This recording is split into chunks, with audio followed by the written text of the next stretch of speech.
Shi tushen masaran yana buƙatar a yi wa gadon irin shiri mai kyau. A tabbatar an yi haro mai zurfi da ya kai santimita 20. Muna hayan tirakto ko shanu mu yi huɗa daga masu ba da haya da ke kusa da mu. Wannan gaskiya yana sa aikinmu sauri kuma yana rage wahalar noma. Muna amfani da igiyoyi don yin ramin shuka a tsakankanin ramuka santimita 25 zuwa santimita 75 a tsakankanin layi. Wannan ya ba mu ramin shuki kusan 53,300 a kaɗaɗa ɗaya. Muna sa ƙwarar iri guda ɗaya a ramin shuka ɗaya. Bayan kwana 5 muna ƙara shuka a duk ramin da shuka bata fito ba.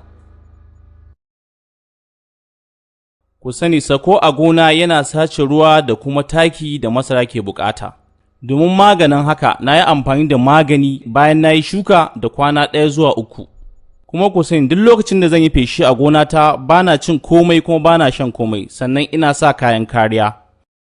Mun lura cewa yin shuka masara a kan layi yana kawo mana sauƙin aiki kuma yana sa amfanin gonarmu ya yi girma.